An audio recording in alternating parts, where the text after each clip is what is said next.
la aplicación y generación de dos herramientas, un mapa regional de frecuencias de precipitaciones máximas y el cargado de todos los insumos en la herramienta WIP, refiriéndome para ello al uso de tecnologías informáticas, ¿no? Con el objetivo siempre de entender y conocer los recursos hídricos. Esto en el marco del análisis hidrológico de avenidas máximas y balance hídrico. Entonces,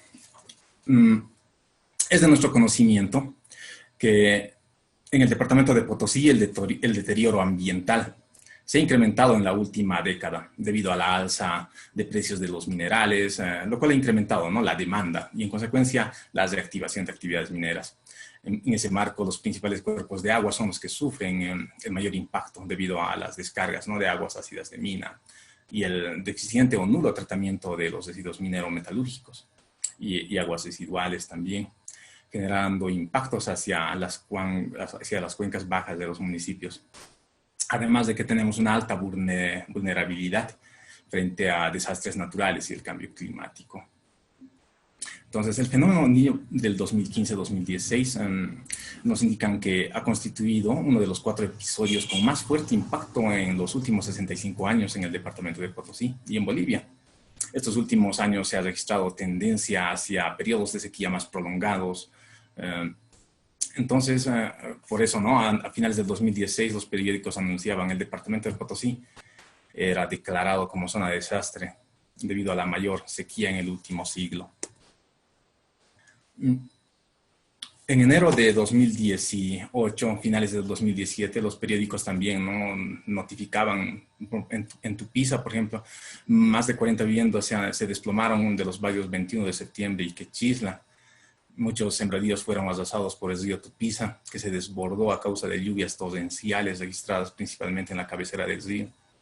Bueno, nos habíamos enfrentado a uno de los episodios más fuertes, ¿no? Incluso ya habíamos pasado en 3 oportunidades, entre el 82-83, 97-98, 2006-2007, fenómenos del Niño similares que han implicado, ¿no?, cuantiosos daños económicos. Los eventos hidrometeorológicos severos son la principal amenaza en el departamento de Potosí y en Bolivia. Pero la problemática asociada a estos eventos hidrológicos es siempre compleja, ¿no? Implica muchos factores: fisiografía, hidrografía, climatología de la cuenca, características de uso del suelo, geología y demás. Por tanto, sin duda, los eventos hidrometeorológicos severos son una de las principales amenazas en el departamento y en Bolivia. Y existe una gran población que habita en áreas de riesgo, principalmente inundaciones y sequías, como el caso de Tupiza, ¿no? Entonces es necesario contar con herramientas como un mapa regional de frecuencias de precipitaciones máximas para la toma de decisiones, ¿no?, de proyectos en referencia a estas inundaciones, o balances hídricos, también, ¿no?, en general para sustentar las decisiones de líneas estratégicas de manera técnica e integral, ¿no?, y para la posterior ejecución de las seguramente acciones planificadas de corto, mediano o largo plazo. Se va a recargar que siempre el objetivo principal es el entendimiento y conocimiento sobre los recursos hídricos y su influencia.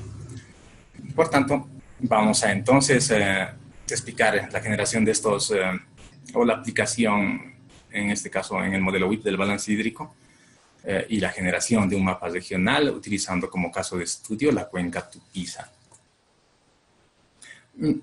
Entonces, la tarea de generar la información, ¿no?, del mapa de análisis regional de frecuencias, el uso de sistemas de información geográfica va a ser una herramienta transversal, ¿no?, para ambas herramientas, balance hídrico y este análisis de frecuencias. Y entonces, con ayuda de los sistemas de información geográfica, podemos en primer lugar, delimitar nuestras unidades hidrográficas, ¿no? utilizando como insumo básico modelos digitales de elevación que pueden ser SRTMs, GDEMs, ALOS PALSAR, ¿no? Que tienen distintas resoluciones espaciales y también se encuentran a libre disposición, ¿no? Para descargar de manera gratuita dentro de la web. Entonces, una de las primeras tareas seguramente va a ser, con ayuda de sistemas de información geográfica, delimitar en unidades hidrográficas, en subcuencas, realizar la caracterización morfológica, la caracterización de la red fluvial, bueno, parámetros como la pendiente, ¿no? que básicamente nos hace más eficientes en su cálculo.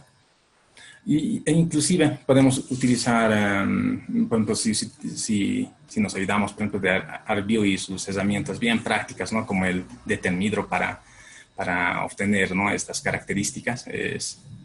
Aunque actualmente se utilizan model builders y codificación en Python para realizar, para ser más eficientes, o simplemente planillas Excel y estimar, ¿no? Todas las características morfométricas de las cuencas. En el caso, si la cuestión es, por ejemplo, el diseño hidrológico de avenidas máximas, va a ser importante, ¿no? La estimación del tiempo de concentración, que nos da una idea de la duración de la lluvia. También otra de las variables de entrada muy importantes va a ser la determinación del número de curva. Por ejemplo, se puede utilizar, bueno, y se ha utilizado la metodología del GeoHMS, por ejemplo, ¿no? utilizando dos mapas, dos insumos, que son el mapa de cobertura de uso y un mapa geológico, ¿no? Y si les asignamos valores de tipo de suelo y grupos hidrológicos, ¿no? a ambos, nos permite determinar esta variable del número de curva, ¿no? Aquí podemos ver, por ejemplo, cada unidad mapeada, les asignaríamos, ¿no? un grupo hidrológico. Entonces, y también en función de la cobertura y uso de suelo, asignándoles un número de curva, ayudados con herramientas como el GeneraTCNGrid del GeoHMS.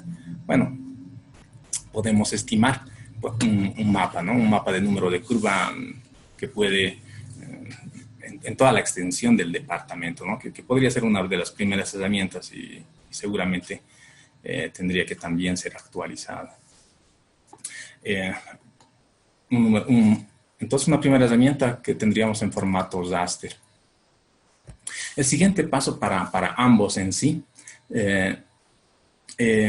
va a ser siempre, ¿no? realizar el análisis de precipitaciones, el análisis de temperaturas, el análisis de humedades para el balance, ¿no? Y en el caso de diseño de máximas avenidas, el análisis regional de frecuencias, ¿no? Y aquí voy a mostrar el uso de una metodología que es el empleo de L-momentos, ¿no? Y gana mucho peso el uso de herramientas como R, que es un lenguaje de programación estadístico que tiene muchos scripts, o herramientas como StatGraphics. Entonces,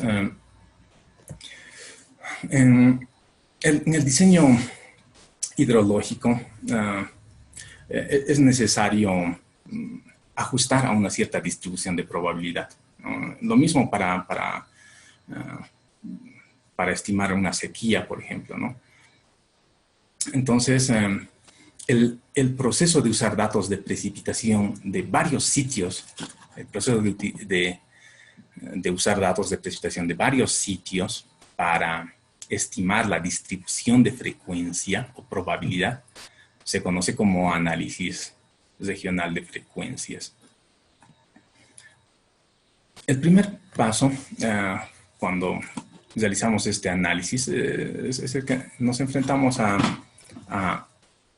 la definición en sí, ¿no? de una serie cronológica. Entonces, recopilando información, por ejemplo, de la base de datos del SysMet, aquí se puede mostrar este gráfico que muestra la cantidad, bueno, tiene el rango de 1942 a 2015, 2016, en el que los primeros años no se tienen muchas estaciones, por eso marca en rojo. Y aquí en el gráfico verde, se podría decir, es básicamente desde 1978, sí se han aumentado estaciones meteorológicas con información, y que en 1995, por ejemplo, por alguna razón no se ha medido nada. No ha habido medición de información. Entonces, es definir. Podemos apoyarnos en... bueno, esto se ha deseado en un Excel. Entonces, podemos tratar de definir ¿no? una serie cronológica, en este caso de precipitaciones máximas. Y tradicionalmente, para el análisis para el diseño hidrológico de avenidas máximas utilizamos el análisis local de series, ¿no? O sea que tenemos una cierta cuenca, está influenciada por una cierta estación y calculamos o ajustamos, ¿no? Una cierta distribución, pero de cada estación, para luego regionalizar seguramente a toda la cuenca. Pero nos indica de que esta metodología, este análisis de datos locales, tiene muchos errores, principalmente por dos razones. La existencia de series de observación demasiado cortas, o sea que nuestros registros son muy cortos, como habíamos visto en la anterior gráfica, si bien los datos son desde 1942, pero básicamente no se justifica, ¿no? Ahí solo hay dos estaciones que han iniciado en 1942, es desde 1978. Entonces tenemos una serie de estaciones cortas, además de que del empleo de distribuciones de dos parámetros, ¿no? que la bibliografía indica que puede conducir a errores importantes en la magnitud de cuantiles estimados y por tanto en la adopción de precipitaciones de diseño para tiempos de retorno mayores a 100 años, ¿no? Entonces, para ello, la metodología propuesta es el análisis regional de frecuencias, que en este caso se ha seguido lo que indica la guía metodológica para la aplicación de análisis regional de frecuencias de sequías en áreas piloto de América Latina. Bueno, existe una guía. Se ha acomodado para hacer estos mismos pasos para hacer un análisis de frecuencia de precipitaciones máximas. La guía considera 5 etapas. Esto siempre basado en el trabajo de Wallis de 2007. La primera etapa está referida a la preparación y control de la calidad de los datos. Entonces, para esta primera opción, para esta primera etapa, se ha utilizado el programa StatGraphics, ¿no? para poder identificar datos atípicos. Por ejemplo, aquí nos muestra, ¿no? Un dato atípico y necesitamos estadísticamente definir si es aceptar o rechazar este probable dato atípico, ¿no?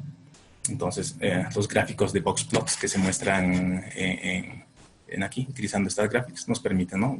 Gráficamente identificar datos atípicos.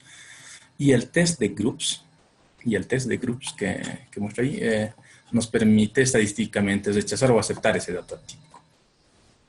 Entonces, lo mismo podemos realizar con los scripts en el lenguaje de programación de R. Existen muchos scripts y también, ¿no? Nos permiten generar gráficas de boxplots, histogramas, gráficos cronológicos, que seguramente nos van a permitir identificar, como digo, datos atípicos. El siguiente, y utilizar, ¿no? En este caso, para el test de groups, para definir si eso no es un dato típico, es utilizado StatGraphics. Y en función a ello, bueno, aquí está uno de los resultados, ¿no? de que si es bueno, es estadística en sí, ¿no? Que se compara con un valor crítico como es el p-value.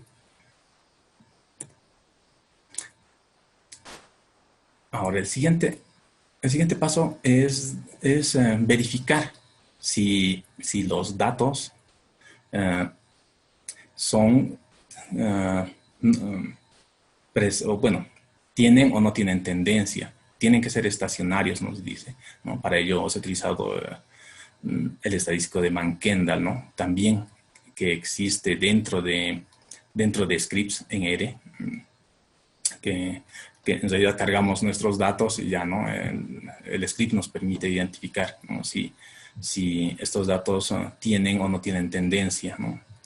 Que también los probé con esta otra aplicación, que es el XLStat, una aplicación en Excel que también, ¿no? Bueno, solamente para comparar.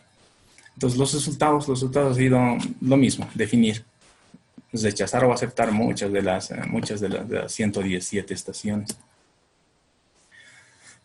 Otro supuesto es la homogeneidad, que los datos sean homogéneos, o sea, que no tengan cambios en la media, que pertenezcan a un solo grupo.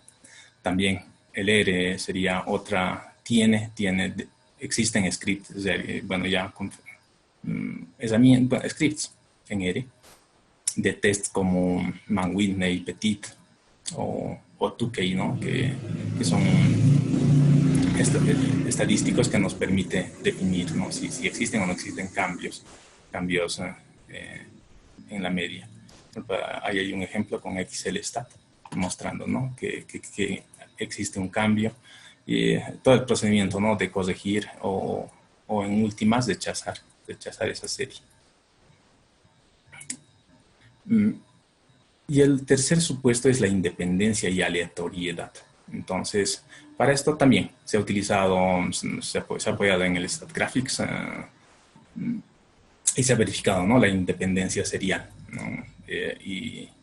Y se ha consolidado utilizando, ¿no? La autocorrelación y el estadístico de Q-Box, ¿no? De manera cuantitativa utilizando el StatGraphics. Y lo mismo, al final hemos concluido en 39 estaciones de las 117 que cumplían con estos supuestos. El siguiente paso, la segunda etapa, es definir grupos hidrológicos. Esa parte es la parte más tediosa en el análisis en sí. Para manejar mejor la información se ha utilizado, por ejemplo, el HYDRACSES. El HYDRACSES, y aprovechando que estábamos en el HYDRACSES, he utilizado una de sus herramientas, ¿no? Que es el método de vector regional, para definir, se podría decir, proponer grupos hidrológicos, ¿no? Pero más antes se ha tenido que normalizar los datos.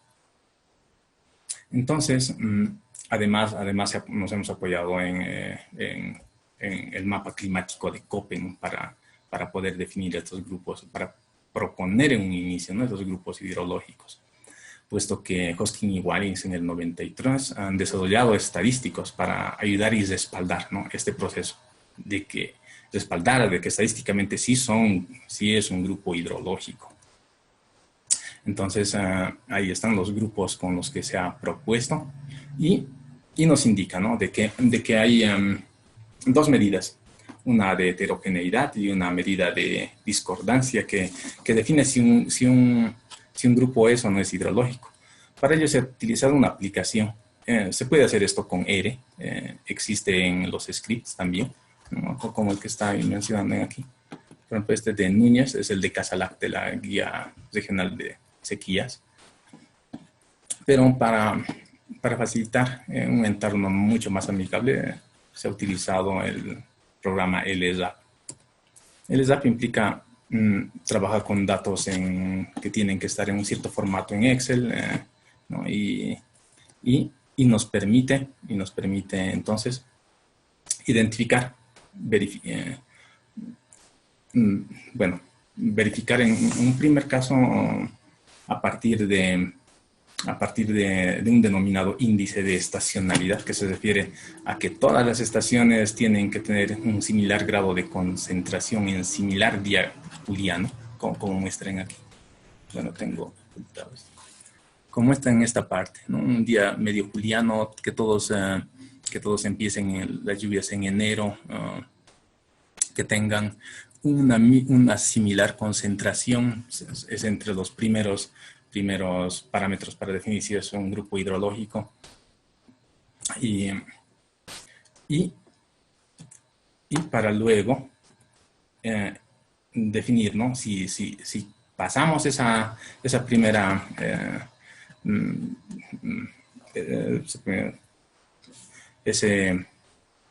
si cumple con esa primera restricción, entonces estimamos, ajustamos a una cierta distribución. Con el programa es bien práctico, entonces nos permite ajustar a distribuciones de frecuencia, el valor de extremos generalizados, Pearson tipo 3, el gaucho, y generar, ¿no?, información de cada estación, ¿no?, información, estacionalidad. Entonces el siguiente paso ya es, el cuarto paso es identificar la distribución de frecuencia del grupo hidrológico. Entonces aquí nos muestra una cierta gráfica, ¿no?, que nos indica las distintas distribuciones de frecuencia, y el punto rojo donde más se acerca es a la que se ajustaría este grupo hidrológico, ¿no?, que en este caso serían los valores generalizados, extremos generalizados.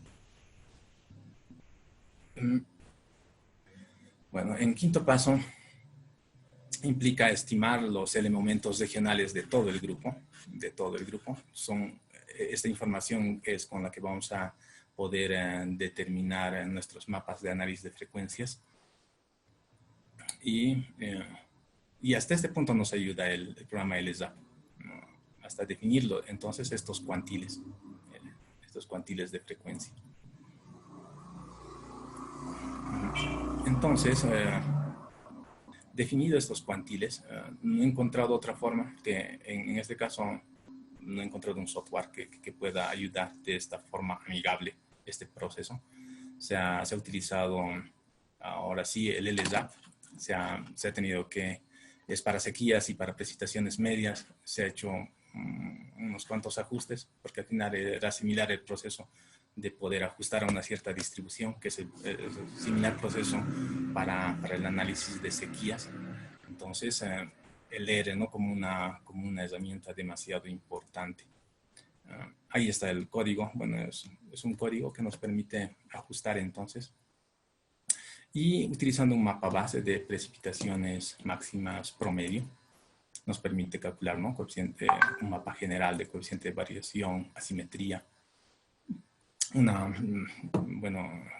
interpolación y el producto final, que serían precipitaciones máximas para tiempos de torno de 5 años, 10 años, 50 años y 100 años.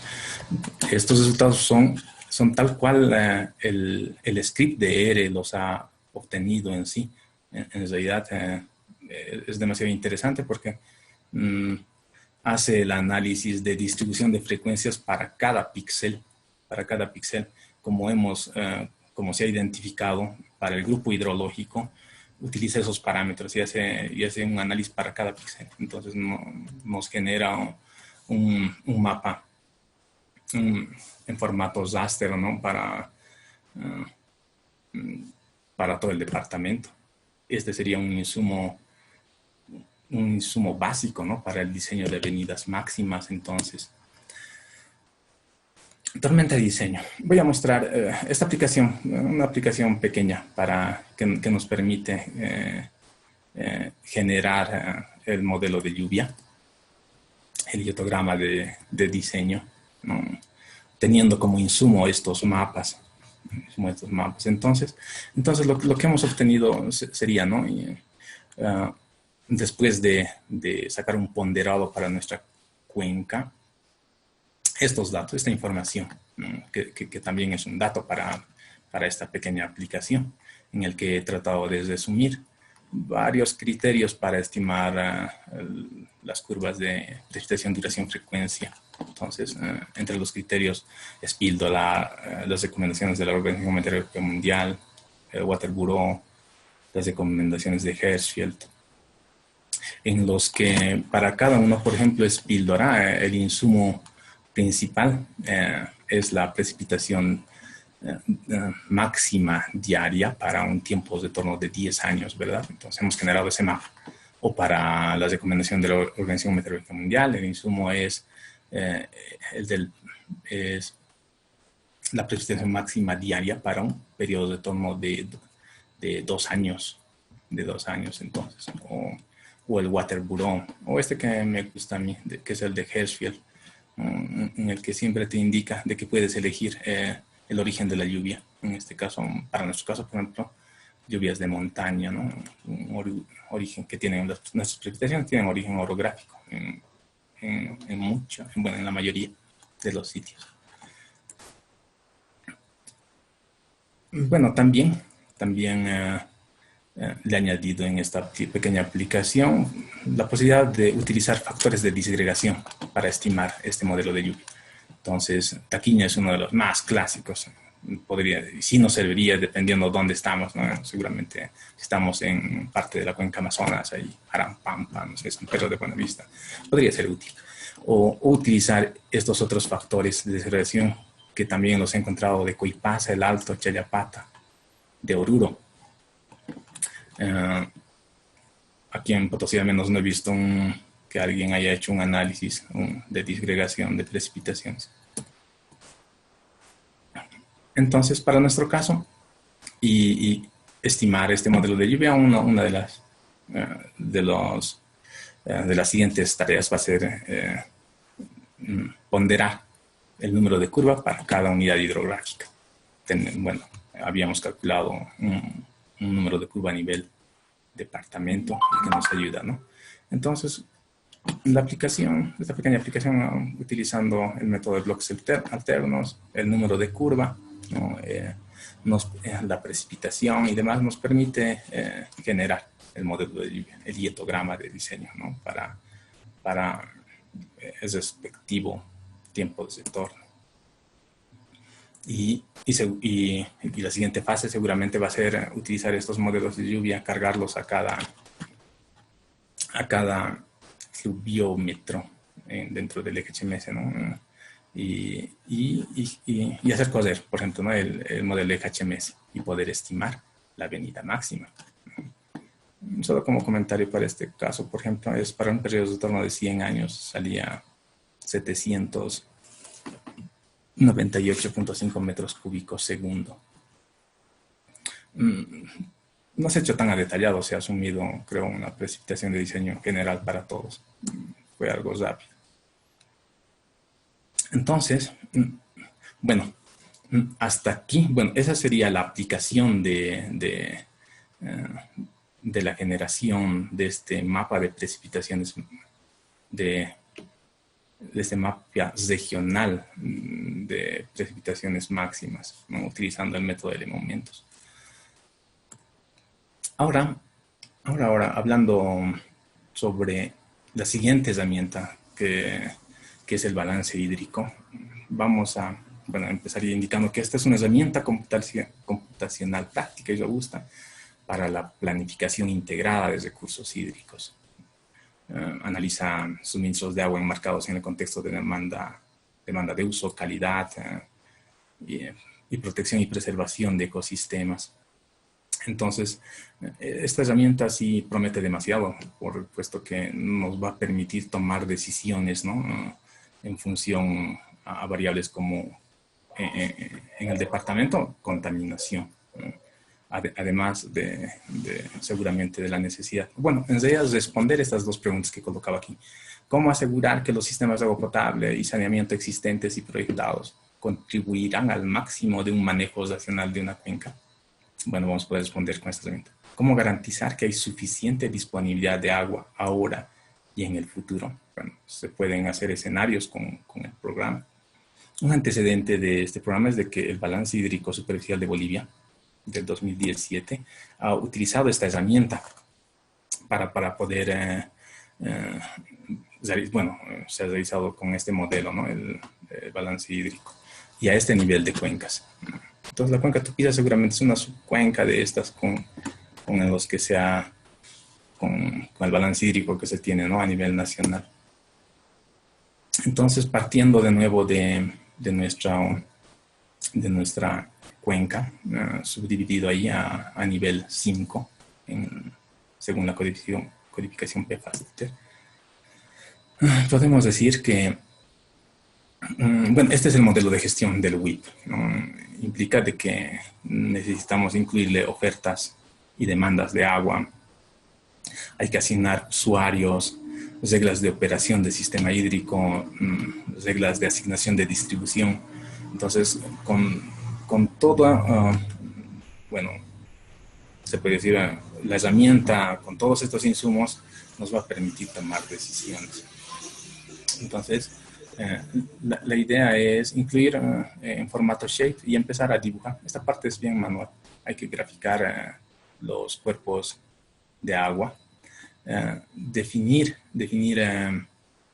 ofertas y demandas, ¿no? Ofertas y demandas. Por ejemplo, la oferta, bueno, la demanda es la línea verde, y las hojas de demanda. Son los insumos que hay que incluir dentro del WIP. Para ello también estoy en proceso de aprender este programa. Se ha utilizado, para incluir la oferta, se ha utilizado el programa Jack en sí para calcular, ¿no?, los caudales medios mensuales. Y aquí a ver un resumen de este proceso. El CHAC es, bueno, se denomina cálculo hidrometeorológico de aportes y crecidas, en el que ingresamos, en este caso ya no utilizamos como en la anterior precipitaciones máximas, sino en este caso precipitaciones totales. El programa es muy amigable también, nos permite definir nuestra serie cronológica, también definir grupos hidrológicos y poder ver que sean homogéneos, ¿no? Esto, o sea, que aquí está la clásica curva de doble masa. Nos permite completar los datos, y aquí está, se han completado los datos, tiene dentro un cierto algoritmo de regresión bivariada, ¿no? Y aquí podemos ver, ¿no?, las ciertas diferencias. Es muy común el uso de esta aplicación del CHAC. Entonces, el modelo en sí funciona. Entonces uno utiliza el modelo de Temes modificado, que implica, ¿no?, que existen dos zonas, una zona no saturada y una zona saturada, que están definidas por el nivel freático, en el que podemos ver ciertas variables como es la precipitación, la transpiración, la escosentía, la infiltración, la humedad en esta zona, ¿no?, y el caudal base. Entonces, el programa en sí necesita de tres insumos: un coeficiente de abstracción inicial, más o menos cuánta cantidad de agua es la fracción inicial en la superficie de la cuenca. Empezamos, es también iterativo, añadimos un cierto valor hasta tener parámetros coherentes, ¿no?, parámetros que sean muy cercanos a los aforados en este caso. Y también necesita un insumo que es la capacidad máxima de almacenamiento de agua y la infiltración máxima, que es en función del número de curva. Aquí estamos calculando ambos, ¿no?, lo que es la percolación en función del número de curva, y la capacidad máxima de almacenamiento, que está en función de la profundidad de la raíz y otros parámetros que hemos tomado en cuenta. Entonces, aquí tenemos un resumen de los parámetros con los que se ha ingresado al modelo, y el resultado son mm, estos caudales de salida, ¿no? Por ejemplo, este es en la cuenca 86.941 de la cuenca Tupiza. Podemos ajustar a una cierta distribución, estimarla para una probabilidad del 75%, y estos van a ser entonces uno de los insumos para la herramienta del WIP. Aquí un resumen de todas las subcuencas. De todas las subcuencas y los caudales mensuales estimados con el software Jack en metros cúbicos segundo en cada unidad hidrológica. Entonces, además, como hemos dicho, la herramienta WIP no necesita demandas. Sí, demandas debido a la parte agrícola, debido a la parte pecuaria, también, ¿no? Demandas debido a la minería. Y ya nos permite, cargado con estos datos, inclusive calidad del agua y demás, nos permite entender, ¿no? La influencia tener el conocimiento y la influencia de los recursos hídricos, ¿no? Y entonces ya podemos seguramente responder a preguntas, ¿no? Como las que he dicho al inicio. ¿Cómo garantizar que hay suficiente disponibilidad de agua ahora y en el futuro para operar exitosamente los sistemas de agua potable y saneamiento existentes y proyectados? Entonces, ¿cómo influye un sistema de agua potable, aguas abajo, dentro de ese espacio de vida, ¿no? que es la cuenca? ¿Cómo asegurar que los sistemas de agua potable y saneamiento existentes y planeados contribuirán al máximo a la realización de un manejo racional de agua en la cuenca? ¿Qué proyectos deberían ser prioritarios? ¿Cuáles son los más necesarios? Entonces el WIP es una herramienta para la toma de decisiones, además de que nos permite unir, ¿no? Dentro de lo que es el concepto de manejo integral de cuencas, lo que es agua potable, saneamiento. Algunas conclusiones y recomendaciones. Impulsar la aplicación de estas herramientas para su aplicación en la toma de decisiones. Entonces, necesitamos muchas veces, yo creo que fomentar estas aplicaciones, estas herramientas en sí, ¿no? Dentro de consejos técnicos, dentro de técnicos de municipios, gobernaciones, ¿no? Y podría ser la CIF, ¿no? Como cabeza en consejos técnicos. Lograr un espacio para compartir inquietudes. En realidad esta temática es algo súper común, ¿no? Está en todos los proyectos. Cuando se revisa todos los proyectos, los de agua potable implican la generación de demandas. Entonces, la pregunta es si existen espacios donde se podría preguntar y demás. Yo creo que es un vacío que existe. Fomentar la compilación de información para mantener una base de datos actualizado. También es necesario de fomentar, de que solamente con datos actualizados, además de sistematizados,